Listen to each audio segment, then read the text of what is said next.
Me again the story about when you went to Humphry Bogarts' funeral. Oh.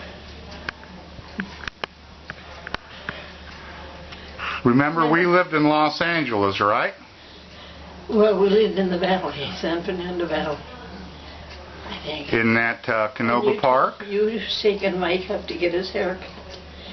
And Humphry Bogart was having his funeral that day. So I thought, I'm going to go to his funeral. And I got to the church. It's the St. Jesus of Saints Mormon church. And I walked up to the door.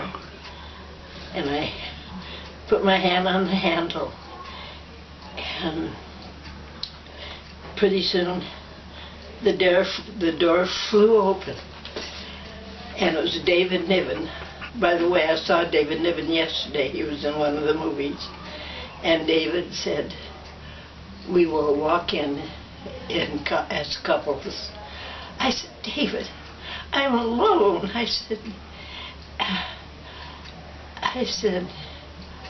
I don't have anyone with me. And he took his arm like this, and I took my arm through his arm, and he walked me in. And he sat me about 3 seats from the front. And John Huston gave the eulogy. Oh, well, anyway, as I sat there, I sat by Gregory Peck. And there's movie stars surrounding me.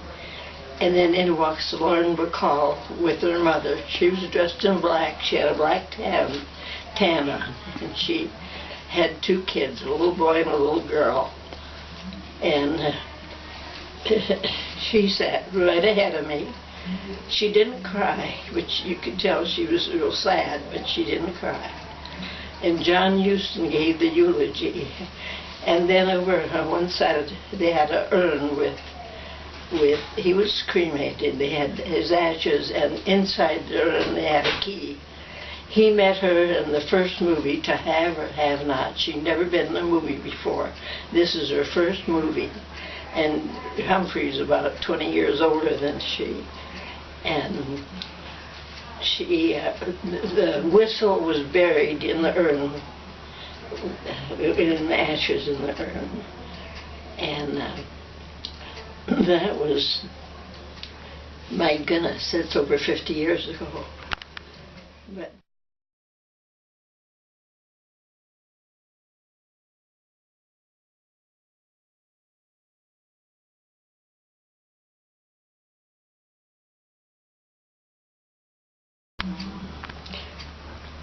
So where was the family living?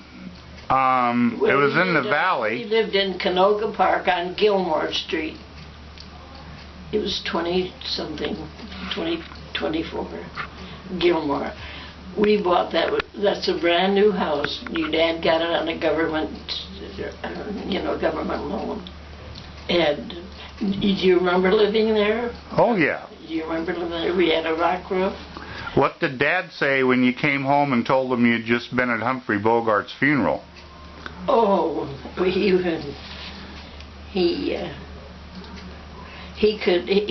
could care less. When we went to,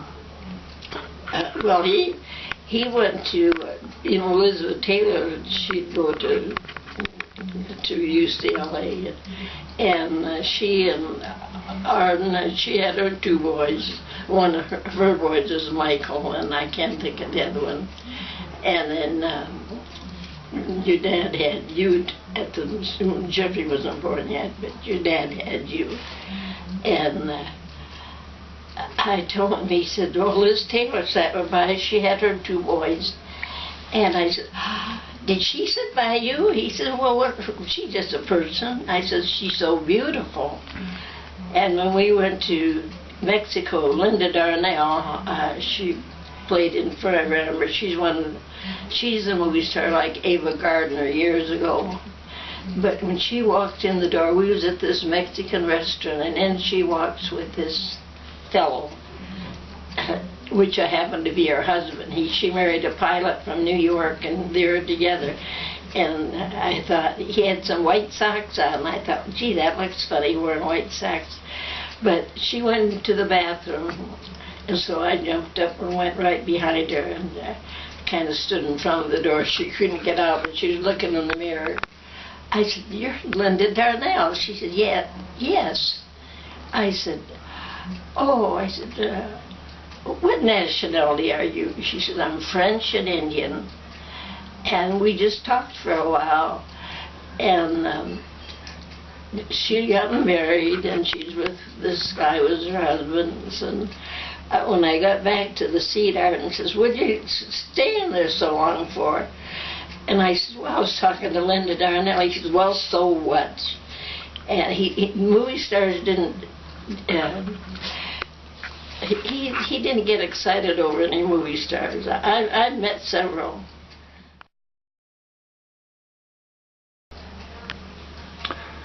Now, do you remember the date? Do you remember the day that happened? Was that, I know it was late 50s. Well, it had to be in 56 or 57. Because Humphry Bogart, his mother was a great artist, and she had 3 sons, and Humphry was the middle one.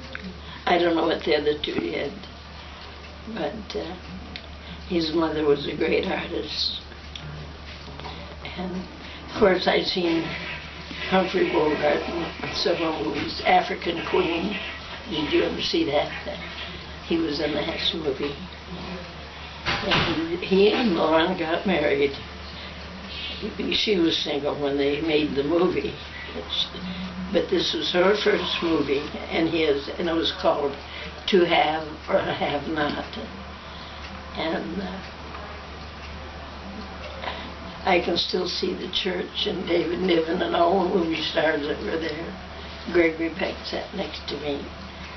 And what other movie stars were there? I don't know. I remember all the names, but I see them on TV and I know it. But then, now this is the first time I saw David Niven since that time. He's been in several movies, but as soon as I saw him, I said, "Gosh, that's David Niven." He's the one that took my arm and walked me in and sat me up close to the front. John Huston gave the eulogy. And